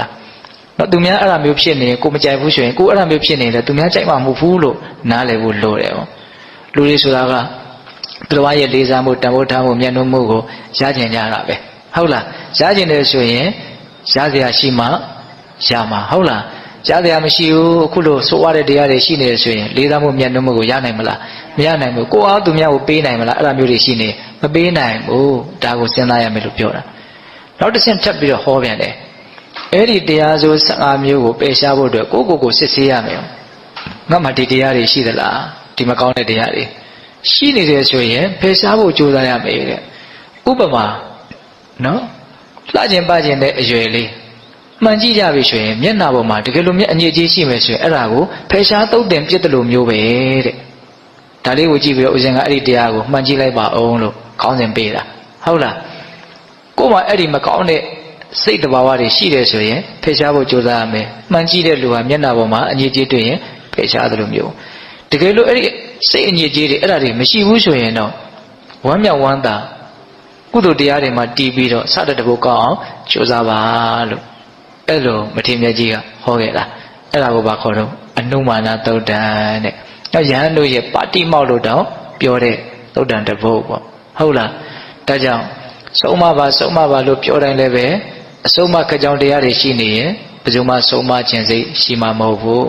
အဲ့ဒီအဆုံးမခက်ကြောင်းတရားတွေရှိနေရင်သူများကိုကိုမမျက်နှိုးနိုင်တယ်လို့ကိုယ်ကိုလည်းသူများကမျက်နှိုးကြမှာမဟုတ်ဘူးဒီအတွေးနဲ့ဖယ်ရှားနိုင်အောင်ကြိုးစားရမယ်ဟုတ်လားအဲ့ဒါတွေရှိမရှိကိုစစ်ဆေးပြီးတော့ရှိနေတယ်ဆိုရင်ဖယ်ရှားနိုင်အောင်ကြိုးစားရမယ်ဥပမာမှန်ကြည့်ပြီးတော့ မျက်နှာပေါ်မှာအငြိကြီးရှိရင်ဖယ်ရှားဖို့ကြိုးစားတယ်လို့မျိုးမရှိဘူးဆိုရင်ဝမ်းမြောက်ဝမ်းသာကုသိုလ်တရားတွေမှာဆက်ပြီးတော့ကြိုးစားရမယ်ဒါအနုမာနတုတ်တန်ရဲ့အနှစ်ချုပ်ပေါ့ဟုတ်ရဲ့လားအဲ့တော့ဦးဇင်းတို့ဆက်ပြီးတော့ဒီရှင်မောဂလန်ကိုရမြတ်ကြီးနဲ့ပတ်သက်တဲ့နောက်အကြောင်းအရာတွေကထူးခြားတဲ့အကြောင်းအရာတစ်ခုဆက်ပြောရမယ်ဆိုလို့ရှိရင်ဦးဇင်းတို့မာရတစ္ဆနိယတုတ်တန်ဆိုတာအလွန်ထူးခြားတဲ့အကြောင်းအရာတစ်ခုဖြစ်တယ်မေဇိမာနိကေထဲမှာမှတ်တမ်းတင်ထားတယ်နောက်တစ်ချိန်တုန်းကဦးဇင်းတို့စိုးသည်ဖြစ်စေကောင်းသည်ဖြစ်စေဆိုတဲ့တရားထဲမှာအဲ့ဒီတုတ်တန်ကိုထည့်ပြီးတော့ဟောဖို့တယ်ဟုတ်လားအဲ့ဒီတုတ်တန်အကြောင်းအရာကိုလည်းပဲဦးဇင်းတို့အချင်းချုပ်ပဲပြောရမယ်နော်အဲ့ဒီတုတ်တန်ကရှင်မောဂလန်ကိုရမြတ်ကြီးရဲ့ဥရဲကိုဝမ်းပိုက်ထဲမှာရှိတဲ့ဥရဲကိုမန်နဲ့ဝင်တာဒါအလွန်စမ်းကြယ်တဲ့ကိစ္စတစ်ခုနော်အဲ့ဒါဦးဇင်းတို့စောစောကပြောခဲ့တဲ့နော်ဘေဒကာရတောအုပ်ထဲမှာပဲအရှင်မြတ်ကြီးသတင်းသုံးလုံးဖြစ်တာအဲ့ဒါဆွမ်းစားပြီးကနော်လမ်းလျှောက်ရင်းနဲ့ဈဉ္ဉံကြွနေရင်းနဲ့ငါရဲ့ပိုက်ထဲကနည်းနည်းလေးလံနေတယ်လို့ဖြစ်တယ်ငါပဲစွမ်းတွေကိုစားထားလို့ပိုက်ကြီးရမြန်ပွားနေသလားလို့မထေမြတ်ကအဲ့လိုထင်တာအဲ့ဒါနဲ့ကြောင်းပေါ်ကြွသွားပြီးတော့တိတိကျကျသူ့ကိုယ်သူစဉ်းစားဆင်ခြင်ကြည့်လိုက်တယ်အဲ့လိုဆင်ခြင်လဲကြည့်လိုက်ရောပူထဲမှာဝင်နေတယ်တဲ့နော်အစာဟောင်းအိမ်ကိုထိုင်ပြီးတော့ဒီလိုတောင်ပြောတယ်အဲ့ဒီလောက်ညစ်ပတ်နန်းစောနေတဲ့နေရာကိုဝင်တာဟာဒါကောင်းကောင်းနှိပ်စက်မယ်ဆိုတဲ့စိတ်နဲ့ဝင်လာတာဒီမာနကအဲ့ဒါကိုရှင်မောဂလန်ကဆွေမျိုးဆက်သောအဖြစ်နုညံ့ရှင်ကျေးစေခဲ့တယ်။ဒါစကနဦးဘယ်လိုပြောတုံးဆိုတော့မနက်သင်ငါရဲ့ဝမ်းပိုက်ထဲမှာဝင်နေတာကိုငါမြင်နေဒါကြောင့်ထွက်ပါအဲ့လိုမေတ္တာရက်ခံအဲ့တော့မနက်ကမထွက်ဘူးနော်ငါ့ကိုမြတ်စွာဘုရားတောင်မြင်ဖို့လွယ်တာမဟုတ်ဘူးတဲ့တပည့်သားတာဝကကမြင်နေဆိုတာမယုံစရာပဲပေါ့အဲ့တော့ငါ့ကိုရမ်းမြန်ပြောနေသလားတော့သူတို့ဆင်းရဲပြီဆိုရင်ငါကြောင့်ဆင်းရဲတာလို့ထင်တဲ့အထင်နဲ့မြန်ပြောနေသလားတော့ तू အဲ့လိုတွေးရနော်ဒါကြောင့်မလို့ तू ကအဲ့လိုအတွေးနဲ့မထွက်ဖဲနဲ့အဲ့ဒီမှာပဲပေကပ်ပြီးတော့ထိုင်းနေတယ်တဲ့အဲ့ဒီအတွေးကိုလည်းအရှင်မြတ်ကြီးကသိတယ်သိတော့မာနတဲ့ဟောငါတကယ်မြင်တာမင်းအခုတွေးအဲ့လိုတွေးနေတယ်ဆိုတာကိုငါသိတယ်ဟုတ်လားဒါကြောင့်မလို့ထွက်ပါလို့ခိုင်းတော့ तू ဘလို့မှမနေတာဘူးပေါ့အဲ့ဒါရှင်မြတ်ရဲ့ခရွန်းကနေထွက်သွားတယ်ထွက်သွားပြီးတော့တကားပေါက်အကွယ်လေးမှာရက်ပြီးတော့နေတယ်တဲ့အော်စရာပဲနော်ဟုတ်လားအဲ့လိုရက်နေတဲ့အချိန်မှာရှင်မောဂလန်ကိုရောမြတ်ကဒီမနက်ကိုတော့ငါပြောမှဖြစ်မယ်ဆိုပြီးတော့ပထမဘာပြောတော့ဆိုတော့ဆွေမျိုးဆက်တယ်ဒုတိယဒီလိုအနေအထားမျိုးဟာကြောက်စရာကောင်းတဲ့အနေအထားဖြစ်တယ်ဆိုတာကိုထင်ရှားအောင်သူ့ကိုထိတ်လန့်အောင်ပြောပြတယ်မာနတဲ့ငါဟာတစ်ချိန်လုံးကနော်သင်လိုပဲမာနတစ်ယောက်ဖြစ်ခဲ့ဘူးတဲ့ဘယ်တော့မှလဲဆိုတော့ဦးဇင်းတို့သိမဝေးဘူးဒီကဘာမှာနော်ဒီကဘာမှာပထမဦးဆုံးပွင့်တဲ့မြတ်စွာဘုရားကကောက်ကုတံမြတ်စွာဘုရားနော်အဲ့ဒီကောက်ကုတံမြတ်စွာဘုရားလက်ထက်မှာမာနဟာဒုတိဆိုတဲ့နာမည်နဲ့မာနတစ်ယောက်ဖြစ်တယ်မောရှင်မောဂလန်ကိုရမြတ်ကြီးကနော်သူ့ရဲ့နှမကကာလီတဲ့အဲ့ဒီကာလီရဲ့သားကသင်မယ်တဲ့ရှင်မောဂလန်ကပြောတာအဲ့ဒါကြောင့်မလို့သင်ဟာငါရဲ့တူဖြစ်ခဲ့ဘူးတဲ့အဲ့ဒီတုန်းကငါဟာအလွန်မိုက်မဲခဲ့တာဓမ္မနဲ့ကိုထိတ်လန့်ဖို့အတွက်ပြောတာသူ့ရဲ့ကိုယ်တွေလေးကိုနော်ဖော်ပြပြီးတော့ပြောတာအဲ့လိုကောက်ကုတံမြတ်စွာဘုရားရှင်ကိုရမေကြီးရဲ့တပည့်တာဝကယဟန်နေသူတို့ရဲ့လားရာကိုငါမသိရဘူးမသိရတဲ့အတွက်ငါမကျင့်တတ်ဘူးတဲ့အဲ့ဒီတုန်းကရှင်မောဂလန်မာနဖြစ်တုန်းကဟုတ်လားမကျင့်တတ်တဲ့အတွက်ကြောင့်ဒီယဟန်တွေကိုသူတို့အကြောင်းကိုသိဖို့အတွက်သူတို့ကငါအကြားအပေါက်ရအောင်သူတို့ရဲ့ချွင်းချက်ရှိအောင်လုပ်ပြီးတော့သူတို့အကြောင်းကိုငါသိအောင်လုပ်မယ်ဆိုတဲ့စိတ်နဲ့ငါဘာလုပ်လဲအဲ့ဒီတုန်းကကောက်ကုတံမြတ်စွာဘုရားရဲ့လက်ရတော်ရံကဝိရုဒ္ဓမထေနောက်လက်ဝဲတော်ရံမထေကသိဉ္စီဝမထေအောင်အဲ့ဒါငါဘာလုပ်လဲဆိုတော့တရားဓမ္မတွေရဲ့စိတ်ထဲမှာဒီယဟန်တွေရဲ့မသိတော်တဲ့အနေအထားမျိုးမျိုးကိုဖန်ဆင်းပြမာနကအဲ့ဒါဆိုရင်တရားဓမ္မတွေကမကြည်ညိုတဲ့အတွက်ကြောင့်ဆဲရကြမယ်ပုတ်ခတ်ကြမယ်နောက်ဆုံးနေပါလေလောင်းတာလည်းမရှိတော့ဟုတ်လားအဲ့လိုမျိုးအကြည်ညိုပြတ်အောင်အဲ့လိုတရားဓမ္မတွေကအကြည်ညိုပြတ်သွားလို့ရှိရင်အဲ့ဒီယဟန်တွေဟာအနေရခက်အထိုင်ရခက်တွေဖြစ်ပြီးတော့သူတို့မှာလောဘဒေါသတွေဖြစ်လာရင်သူတို့ကိုဝင်ရောက်နှောက်ယှက်ဖို့အတွက်ငါမှအခွင့်အလမ်းရနိုင်တယ်ဆိုတဲ့စိတ်ကူးနဲ့လက်ပတ်ပြီးတော့ကောက်ကျစ်ပြီးတော့လှုပ်တာဟုတ်လားအဲ့ဒါတရားဓမ္မတွေရဲ့စိတ်ထဲမှာတော့ယဟန်တန်ဃာတွေကအမတုကမတွေနဲ့နေတဲ့ပုံစံမဟုတ်မတရားလှုပ်တဲ့ပုံစံဓာတ်တွေကိုမနက်ကဖန်ဆင်းပြတကူအရင်ကြီးတာဆိုတော့အများကြီးဖန်ဆင်းပြအဲ့ဒါကိုလူတွေကအဟုတ်ထင်တယ်နော်လူတွေကအဟုတ်ထင်တယ်အဲ့လို လိုဟုတ်တင်တဲ့အခါကျတော့အဲ့ဒီတရားဓမ္မတွေကယဟန်တန်ဃာတွေတွေ့လို့ရှိရင်ဆဲကြတယ်နော်အမျိုးမျိုးအမတပါပြောကြတယ်အဲ့ဒီထဲမှာဆဲပုံဆဲနည်းတွေကိုအများကြီးရေးထားဟောပြထားတယ်ရှင်မောဂလန်ကဟုတ်လားနော်မှိုင်းပြီးတော့နေကြတယ်လို့ယဟန်တွေကိုမှိုင်းနေတယ်ဆိုတဲ့အနေအထားမျိုးပြောတာပေါ့လေအများကြီးပြောရတယ်အဲ့ဒါသေတဲ့အခါမှာအဲ့ဒီလူတွေဟာများသောအားဖြင့်အပယ်လေးပုံပဲရှောက်ကြတာများတယ်တဲ့အဲ့လိုမျိုးဖြစ်တဲ့အခါမှာကာကုတ္တမြတ်စွာဘုရားကသူ့ရဲ့ယဟန်တော်တွေကိုခေါ်ပြီးတော့ပြောတော့ဆိုတော့စိတ္တတို့အခုဒီလိုဖြစ်နေတဲ့အနေအထားဟာဒါမနတ်ရဲ့လက်ချက်ဖြစ်တယ်နော်အဲ့လိုမနတ်ရဲ့လက်ချက်ဖြစ်တဲ့အတွက်ကြောင့်ဒါကိုသင်တို့ဟာကြံ့ကြံ့ခိုင်နိုင်ဖို့အတွက်သင်တို့ဘာလုပ်သင့်တော့မေတ္တာကရုဏာမုဒိတာဥပေက္ခဆိုတဲ့ဖြမဆိုတရား၄ပါးနော်အဲ့ဒီ၄ပါးကိုပွားများဖို့မြတ်စွာဘုရားသင်ပေးတယ်ဒါကတော့နိယုစရာပဲနော်ဆိုးဝါးတဲ့လောကဓာတ်နဲ့တွေ့လို့ရှိရင်အာကိုအာရပြုရမယ်သဘာဝတရားကဘာလဲဖြမဆိုတရား၄ပါးမေတ္တာကရုဏာမုဒိတာဥပေက္ခအဲ့ဒါကိုပွားများပြီးတော့နေကြလို့နိမန်လမ်းမှန်ကိုပေးတာအဲ့တော့ယဟန်တွေကပွားများအထုတ်တဲ့အခါမှာမာနဟာသူဝင်ဖို့အတွက်အခွင့်အလမ်းကိုမရဘူးတဲ့မအောင်မြင်ဘူးပေါ့အဲ့လိုမအောင်မြင်တဲ့အခါကျတော့မာနကဘာလို့ပြန်တော့တစ်ဖက်လှည့်တယ်လာပြန်တယ်နော်စောစောကဆိုးရတဲ့လောကဓာတ်နဲ့တိုက်တာအခုတော့ကောင်းတဲ့လောကဓာတ်နဲ့တိုက်မယ်နော်စောစောကကတ်တိုက်တာပေါ့အခုကတော့လက်တိုက်မယ်ဟောလက်တိုက်တာကလည်းကြောက်စရာအနေထားပဲအဲ့ဒါကဘာလို့ဆိုတော့တရားတော်မတွေရဲ့တန်တာမှာယဟန်တန်ဃာတွေရဲ့ကောင်းမွန်တဲ့အကြောင်းတွေကိုသူအများကြီးဖန်တီးပြတယ်လိုတာတဲ့ပို့ပြီးတော့ဖန်ဆင်းပြတယ်နော်ဇံပြန်နေတဲ့ပုံတွေနော်ကြည်ညိုကြကောင်းတဲ့အနေထားတွေကိုသူအစွမ်းအစရှိတဲ့လောက်လုပ်ပြတယ်အဲ့လိုတရားတော်မတွေကဘာဖြစ်တော့ကြည်ညိုကြတယ်လှူကြတယ်တန်းကြတယ်ဖြစ်လာပြန်တယ်ပေါ့နော်စောစောကမကြည်ညိုနိုင်ဘူးဆိုတဲ့အနေထားကအကြည်ညိုလွန်လာတဲ့အနေထားမျိုးကိုလည်းဖြစ်လာပြန်တယ်ပေါ့ဒါလူတွေရဲ့စိတ်ဆိုတာကတော့တာမန်လူတွေဟာအပြောင်းလဲအလွန်မြန်တယ်ဆိုတာတဘာဝပေါ့နော်အေးအဲ့ဒီတော့ယဟန်နေမှာဒါလည်းပဲသတိမထားလို့ရှိရင်အန္တရာယ်ကြစရာအကြောင်းတစ်ခုဖြစ်နေတယ်အဲ့တော့မြတ်စွာဘုရားကအလုံးကိုသိနေတဲ့အတွက်ကြောင့်ယဟန်တွေကိုခေါ်ပြီးတော့ကာကုတ္တမြတ်စွာဘုရားအမိန့်ရှိပြန်တယ်အခုဒီလိုဖြစ်နေတာလည်းပဲဒါမနတ်ရဲ့လက်ချက်ပဲဒါကိုလည်းပဲသတိထားဖို့လိုတယ်ကာဝယ်ဆောင်ရှောက်ဖို့လိုတယ်နော်လိုအပ်တဲ့ပို့ပြီးတော့ပစ္စည်းလေးပါးတွေများလာတာလည်းပဲမကောင်းဘူးဆိုတဲ့အဓိပ္ပာယ်ကိုနားလည်ဖို့လိုတယ်ဟုတ်လားလက်လာပါကလည်းပဲအများကြီးမှားယွင်းမှုကိုဖြစ်စေတယ်ဆိုတာလည်းပိဋကတို့သိပါတယ်ဟုတ်လားအေးအဲ့ဒီတော့မြတ်စွာဘုရားကအဲ့ဒီအခြေအနေမျိုးမှာဘယ်လိုတရားကိုသင်ကြားပေးတော့ဘယ်လိုတရားကိုသင်ကြားပေးတော့ဆိုတော့ပထမအတုပသင်ကြားမိမိခန္ဓာသူတော်ဘာခန္ဓာရဲ့မတင့်တယ်တဲ့မတန်ရှင်းတဲ့မစင်ကြယ်တဲ့အရာတို့ဖြင့်တိဆောက်ထားတဲ့အနေအထားကိုရှုမှတ်ခိုင်းတာအဲ့ဒါဘာခေါ်တော့အတုပဘာဝနာပေါ့နော်နောက်ဒုတိယဘာပြောတော့ဆိုတော့အာဟာရိပရိကူလသင်ကြားစားတောက်နေတဲ့ဒီအစာအာဟာရရဲ့နော်ရွှန်ရှာဆက်စုပ်ပွဲနော်အဆုံးသတ်သွားတဲ့အနေအထားပေါ့အဲ့ဒီဥစ္စာကိုစဉ်းစားဆင်ခြင်တာဒါကိုအာဟာရိပရိကူလသင်ကြားအဲ့ဒါတွေကိုပွားများခိုင်းတယ်နောက်တတိယဘာပွားများခိုင်းတော့ဆိုတော့သဗ္ဗလောကေအနာဘိဒတသင်ကြာ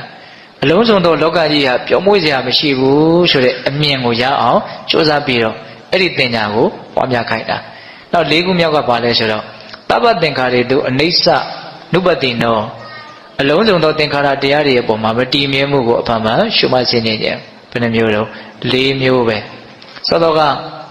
နောက်ကတိုက်တဲ့အခါမှာပွားများခိုင်းတဲ့ဘာဝနာကလည်း၄မျိုးပဲနော်မေတ္တာကရုဏာမုဒိတာဥပေက္ခအခုလက်တိုက်တဲ့အချိန်မှာပွားများခိုင်းတဲ့ဘာဝနာကလည်း၄မျိုးပဲနော်အဲ့ဒီ၄မျိုးကအတုပရဲ့အာရိပတိကူလရဲ့သဗ္ဗလောကေအနာဘိဒတရဲ့သဗ္ဗသင်္ခါရေတုအနိစ္စနုပတနာနော်အလုံးစုံသောသင်္ခါရတရားတွေမှာမတည်မြဲဘူးလို့ရှုတာ၄မျိုးအဲ့လိုမျိုးပွားများတဲ့အခါမှာမာနဟာတရားနေရဲ့တန်တန်ကိုဝင်ရောက်နှောက်ယှက်ဖို့အတွက်အခွင့်အလမ်းမရအောင်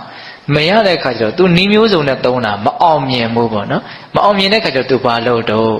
ကိုဒီလျောက်ပဲလုပ်တော့မယ်တဲ့နော်ကိုဒီလျောက်ပဲလုပ်ပဲ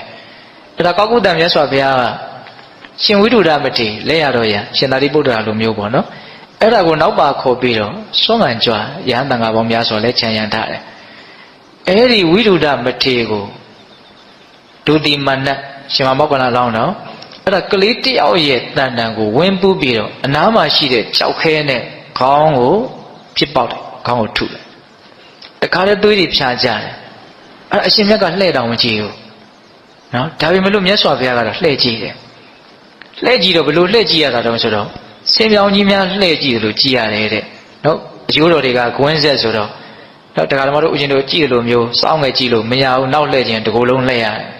နော်အဲ့လိုလှည့်ကြည့်ပြီးတော့မြတ်စွာဘုရားကဘာမင်းရှိတော့ဆိုတော့မန္တတဲ့ဟာအတိုင်းရှိပမာဏကိုမသိလေဆိုတာကဆိုလိုတာကလွန်သွားပြီလို့ပြောတာဟုတ်လားနော်လွန်သွားပြီလို့ပြောတာအတိုင်းရှိပမာဏကိုမသိဘူးဆိုတာဖြစ်တဲ့ဖြစ်ထိုက်တဲ့မကောင်းမှုတွေကြောလွန်သွားပြီဆိုးဝါးလွန်သွားပြီလို့ပြောတာဟုတ်လားလွန်သွားပြီလို့ပြောတာအဲ့လိုလဲပြောလိုက်ရောအဲ့ဒီဒုတိမန္တဟာတခါတည်းသေပြီးတော့အိုးရှင်ငယ်ကြီးကိုရောက်တယ်အဲ့ဒါရောက်တာဒီနားနဲ့သေတာတော့မဟုတ်ဘူးတဲ့စာထဲမှာသူကပြောထားတာကသူ့ရဲ့ဝဒဝတိနတ်ပြည်ကိုပြန်ရတယ်အဲ့ဒီမှာသေတယ်သေပြီးတော့တခါတည်းငယ်ကြီးကိုရောက်တယ်အဲ့ဒါရှင်မောက္ခလန်လောင်းနော်အဲ့ဒါမန္တကိုထိလောက်အောင်ပြောနေတာဟုတ်လားအဲ့လိုပြောပြတဲ့နေရာမှာဦးဇင်းတို့အဲ့ဒီငရဲကအလွန်ရှိကြတဲ့ကာလရှိတယ်နော်ဘယ်နာလေးမှအတွေ့အထိကောင်းတယ်ဆိုတာမရှိဘူးထူးဆန်းတာကအဲ့ဒီတော့ငါတဲ့ငါရဲ့ခန္ဓာကိုယ်ဟာလူတယောက်ရဲ့ခန္ဓာကိုယ်လိုပဲတဲ့ဒါပေမဲ့ငါရဲ့ခေါင်းကတော့ငါးတကောင်ရဲ့ခေါင်းလိုမျိုးဖြစ်နေတယ်တဲ့အရှင်မောက္ခလန်အတိအကျသူ့ဘဝဇာတ်ကြောင်းကိုသူပြန်ပြောတာနော်အဲ့ဒါငရဲဒိန်းတွေကငါးစီကိုရောက်လာပြီးတော့ပြောတယ်တဲ့ဘာပြောလဲဆိုတော့အသင်ငရဲတာငါတို့ကလှန်နေတဲ့တင့်ကိုထိုးပါဒီဘက်နှမန်းကလည်းတစ်ချောင်းထိုးမယ်ဒီဘက်နှမန်းကလည်းတစ်ချောင်းထိုးမယ်အဲ့ဒီလှန်တဲ့ချောင်းဟာခလဲကောင်နှလုံးသားတဲတဲ့နေရာမှာစုံမိလိမ့်မယ်အဲ့ဒီစုံလို့ထိခိုက်မိပြီဆိုတဲ့အချိန်မှာအနှစ်တစ်ထောင်ပြည့်ပြီလို့မှတ်ပါတဲ့ဒုက္ခနာကိုကြီးဘယ်လောက်ကြီးလဲဆိုတာကိုစဉ်းစားအောင်နော်ကံတွေကဖန်ဆင်းတဲ့အနေအထားဆိုတော့အရန်ဆန်းကျယ်တယ်လို့ပဲဆိုကြပါစို့ဟုတ်လားကံတွေကဖန်တီးတဲ့အနေအထားနော်ဟုတ်လားအဲ့ဒီငရဲမှာသူနှစ်ပေါင်းများစွာကြာခဲ့ရတယ်ဆင်းရဲခဲ့ရတယ်ဒါကြောင့်မန္တကိုရှင်မောက္ခလန်ကထိတ်လန့်စေဖို့အတွက်ပြောပြတ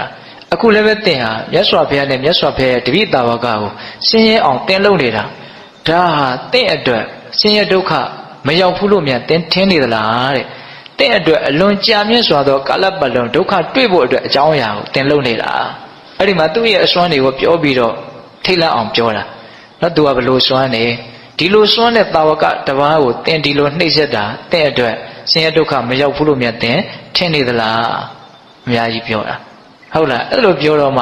မာနဟာတောက်ွယ်သွားတယ်ဒါကဦးဇင်းတို့မာရတစ္စနိယသုတ်တန်ရဲ့အနှစ်ချုပ်လေးပေါ့နော်အဲ့တော့ဒီသုတ်တန်ထဲမှာဦးဇင်းတို့သတိထားစရာကဘာလဲဆိုတော့နော်လောကကြီးဟာအလွန်စမ်းကြယ်တယ်ဆိုတာကိုနားလည်ဖို့လိုတယ်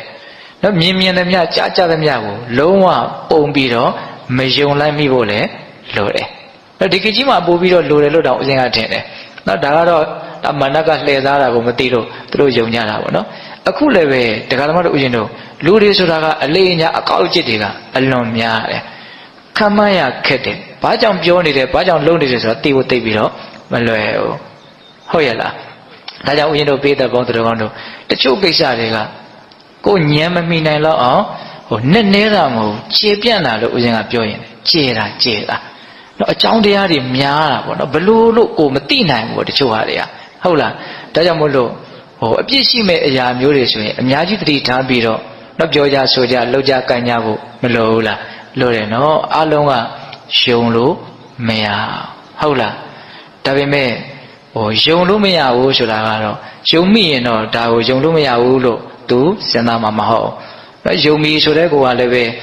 ကိုယ်စိတ်ထဲမှာတော့အကြောင်းအကျိုးကခိုင်းလုံးနေတယ်လို့ထင်တာကိုယုံမိဆိုမှတော့လည်းယုံမိပေါ့မယုံဘူးဆိုတော့လည်းမယုံဘူးပေါ့ဟုတ်တယ်မဟုတ်လားအဲ့တော့ယုံတယ်မယုံဘူးဆိုတဲ့ကိစ္စကလည်းပဲအတင်းကျပ်ပြောလို့ရတဲ့ကိစ္စမဟုတ်ဘူးနော်ကိုယ်ကောင်းတဲ့ကပေးတဲ့အချက်လက်ကပဲကိုယ့်ကိုအဖြေထုတ်စေတာကိုကိုယ်ကောင်းတဲ့မှာယုံတဲ့အချက်လက်တွေအများကြီးရှိတယ်ဒါယုံတဲ့တယ်လို့ထင်ယုံလိုက်ကြတာပါပဲ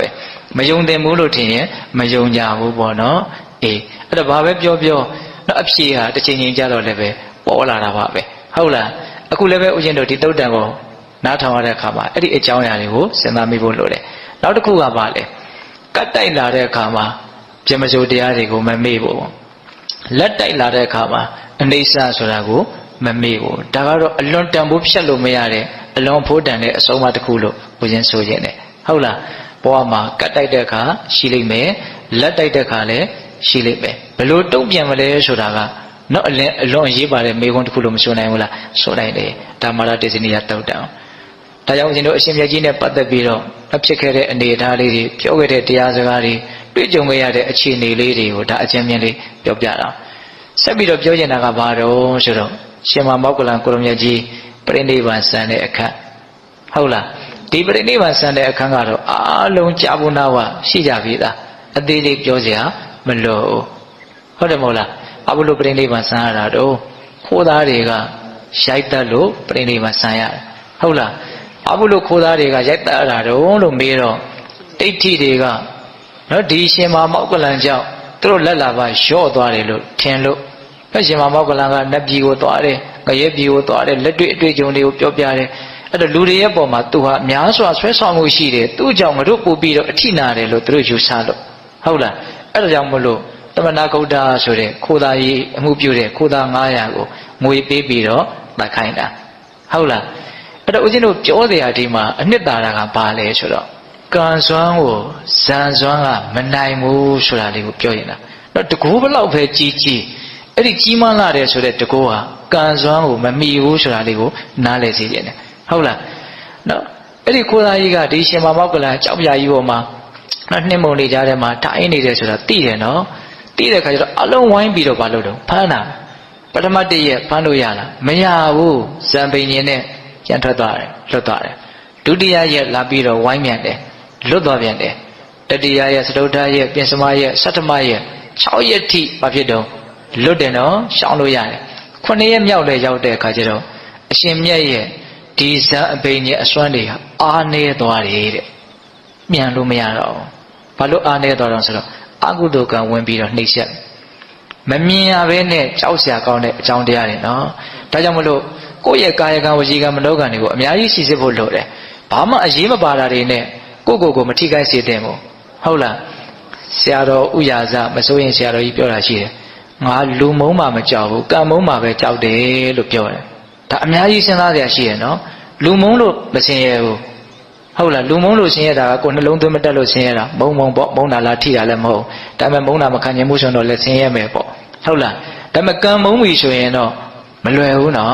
်ဟုတ်လားအဲ့တော့ကိုယ်ကိုနှိမ့်ဆက်နိုင်တဲ့အနေအထားတွေထဲမှာကံတရားဟာစွမ်းအားအမြင့်ဆုံးဆိုတာနားလည်ဖို့လိုတယ်အဲ့ဒီကံကလည်းဘယ်ကမှရောက်လာတာမဟုတ်ဘူးနော်ကိုယ်စေတနာပဲနော်ကိုယ်စေတနာကိုစီမံတာဟုတ်လားကိုယ်စေတနာကိုကောင်းအောင်လုပ်မယ်ဆွအောင်လုပ်မယ်ဒါကြောင့်ကိုယ့်ရဲ့ဒီစိတ်စေတနာတွေကိုအယံတတိထားဖို့မလိုဘူးလားလိုတယ်ဟုတ်ရဲ့လားအခုဒီမှာလည်းပဲရှင်မမောက္ကလန်ကိုရမြတ်ကြီးတော့အယံတကူကြီးတာပဲဒါပေမဲ့လို့အကုသိုလ်ကံဝင်လာပြီဆိုတဲ့အခါကျတော့ဘာလို့တော့အားနေသွားတယ်တဲ့ဇန်စွမ်းကတော့အကုသိုလ်ကံကဘာလဲပေတတို့ကြားဥပါတယ်အဲ့တခုသောဘဝတုန်းကနော်ဇနီးမယားရဲ့ကားကိုယုံမိလို့ဘာဖြစ်မိတယ်ယုံမိတယ်နော်ယုံမိတယ်ဒါယုံတရားလို့ထင်တော့လည်းယုံသွားတာအဲ့လိုယုံပြီးတော့ဘာလို့တော့မိဘတစ်ပါးကိုကြိုက်နေခဲ့မိဘတစ်ပါးကမျက်စိမမြင်ဘူးဒါပေမဲ့တို့သိပါနဲ့ဟုတ်လားလဲနေတင်းပေါ်သွားပြီးတော့ခွေးသားသမျှတွေကဝင်ပြီးတော့ရိုက်တဲ့ပုံစံမျိုးသူကိုယ်တိုင်ကရိုက်တယ်ဒါမိဘတွေကမျက်စိမမြင်တဲ့အခါကျတော့တကယ်ကိုယ်သားသမျှတွေကလာပြီးတော့ရိုက်တယ်လို့ပဲထင်တယ်ထင်တဲ့အခါကျတော့အာသားကြီးမင်းသားထွက်အောင်ကြည့်အမေဖေတို့ကိုကြည့်မနေနဲ့လာပြီးတော့မကယ်နဲ့အဲ့ဒီလိုမျိုးပေါ်တဲ့အခါကျတော့သူအကြီးကျယ်တုံ့လောက်သွားငါကရိုက်နေတာသူတို့ကငါအတွက်ပဲစိတ်ပူနေတာအဲ့ဒီမှာသူကဖြစ်သွားတယ်အမြင်မှန်ရတော့နော်ပြန်ပြီးတော့ကိုယ်တော်မြတ်တွေထွက်ပြေးတဲ့ပုံစံမျိုးလုပ်ပြီးတော့သူလာခဲ့တယ်ဆိုတဲ့ပုံစံမျိုးလုပ်ပြီးပြင်ကိုပြန်ခေါ်သွားမသိဘူးနော်အမေဖေကဒါပေမဲ့လို့အလွန်ကျေးဇူးကြီးမားတယ်နော်ကျေးဇူးရှင်တွေရဲ့ပုံမှာပြုလွန်စော်ကားပြီးတယ်ဒီစိတ်စေတနာဒီကာယကံမှုဒီဝစီကံမှုတွေကအလွန်ပြင်းထန်တဲ့အတွက်ကြောင့်ဘာဖြစ်နေတော့ခန္ဓာရဲ့တန်တန်အစဲမှာဘာဖြစ်နေတော့ကိန်းနေတယ်နော်ဒါရှိတယ်နော်ဟုတ်လားအဲ့တော့ဒါကအခုဘာဖြစ်လာပြီလို့အကျိုးပေးခွင့်တာလာပြီဒီဘဝပြီးရင်နောက်တော့အကျိုးပေးကြခန္ဓာကလည်းမရှိတော့ဘူးအဲ့တော့ဒါကမဖြစ်မနေသူကအကျိုးပေးကိုပေးတယ်ဆိုတဲ့အနေအထားမျိုးပေါ့အဲ့ဒါကိုကျွန်တော်ဘာဘုဒ္ဓနဲ့မှာဒါနဲ့ပတ်သက်ပြီးတော့ရှင်းပြတာကမုတ်ဆိုးရဲ့ပွေးကသားကောင်ကိုလိုက်တဲ့အခါမှာလိုက်တယ်ဆိုတာမမီမချင်းလိုက်တာပြီးပြီဆိုရင်တော့ဘာဖြစ်မလို့ကိုက်မယ်ပေါ့ဟုတ်လားအခုလည်းပဲနောက်ကလိုက်နေတယ်သူ့ရဲ့ကံတရားကသူ့ဘာဖြစ်ပြီတော့မိပြီပေါ့မိတဲ့အခါကျတော့ကိုက်တယ်ပေါ့အဲ့တော့အဲ့ဒီကိုသားကပတ်မိသွားတဲ့အခါမှာအယိုးတွေကိုတဲ့စံဝဲမှုန်ကလေးလောက်ဖြစ်အောင်ရိုက်တဲ့နီလန်ရှိတယ်အဲ့ဒီနီလန်နဲ့ရိုက်တာတဲ့အရိုက်ပြီးတော့ခန္ဓာကိုယ်အယုတ်ခွေလို့ခွေပလိုက်တယ်ခွေပြီးတော့အဲ့ဒါခြုံပေါ်တင်ထားတယ်သေပြီပေါ့ဒါပေမဲ့အလွန်ဆုံးအထက်မြက်တဲ့တကိုးရှိတဲ့အတွက်ကြောင့်သူ့ကိုယ်သူမသေးအောင်တကိုးနဲ့မလုပ်တာတော့အိဋ္ဌာပြီးတော